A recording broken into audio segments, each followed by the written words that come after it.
Apsiniaukusi rugsėjo 1 rytą Kauno sporto halėje tradiciškai vyko iškilminga Kauno technologijos universiteto akademinių mokslo metų pradžios šventė. Rektorius profesorius Raimondas Šiaučiūnas oficialiai paskelbė mokslo metų pradžią ir paprašė iškilmingai įnešti universiteto vėliavą. Gerbiami iškilmių dalyviai, naujųjų 2010-2011 mokslo metų pradžią Kauno technologijos universitete skelbiu pradėtą. Pasitinkame su 2000 naujų pirmakursių ir iš tikrųjų su optimizmu, kad metai bus nors ir nelengvi, bet tikrai įdomus. Ateina geri jauni žmonės, daug didelių planų ir slėnio planai, fakulteto integracijos planai. Vienu žodžiu, darbingi metai. Visuomet pagrindinis dalykas yra optimizmas ir su tokia giedrė šypsena, giedriu žvilgsniu žiūrėti į ateitį.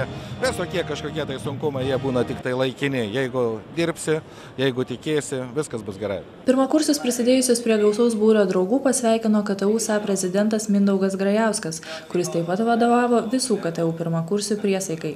Taigi dabar noriu pakviesti jūsų kolegas, mūsų universiteto pirmo kurso studentų atstovus, iškilmingai pirmakursių priesaikai. Prašau visų pirmakursių atsistoti.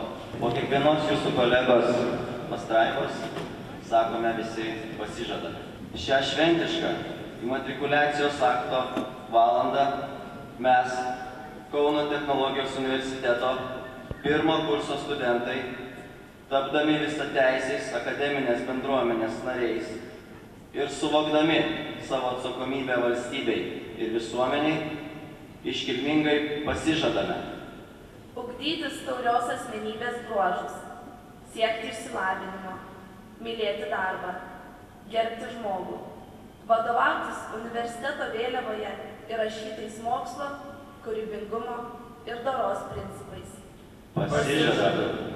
Kauno technologijos universiteto akademinė bendruomenė naujų mokslo metų proga sveikino ir gerų bei sėkmingų metų linkėjo Lietuvos Seimo nariai Vida Marija Čigrienė, Ona Juknevičienė, socialinės apsaugos ir darbo ministras Donatas Jankauskas, Kauno miesto meras Andrius Kupčinskas bei Danijos karalystės ambasadorius Laudrisas Mikaelsenas.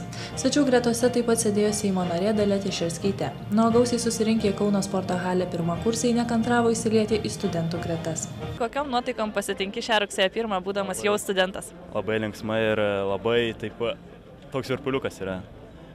Tai labai sunku šnekėti. Aš jau nuo 10 klasės galvoju apie KTU ir jau džiaugiuosi, kad įsipildė svajonę, galima sakyti taip. Kokiam nuotaikot pasitinkat šiandien rugsėjo 1, būdami jau studentai? Super gerom, labai gerom. Geras labai. Nieko nepažįstam, labai baugu. Kaip planuojat švęsti šiandien rugsėjo 1? Sunku pasakyti, nežinau. Tikriausiai iš pradžių Kauno sporto halį, paskui fakultetus ir tikriausiai eisiu su draugais į klubą. Į kombo klubą, tik tai kaip kitaip. Mums užsakytas kombo klubas, tai vakarė švęsim. Kodėl pasirinkot studijuoti būtent KTU? Kodėl mes čia pasirinkom? Nežinau, kažkaip iš anksto norėjom, kažkaip ir tikėjomės, net nežinau. Ar nebuvo kilę minčių išvykti studijuoti į užsienį? O ne, nebent vėliau galbūt. Didelės patriotės. Pasibaigus oficialiai daliai Kauno sporto halėje iškilmės persikėlė į fakultetus.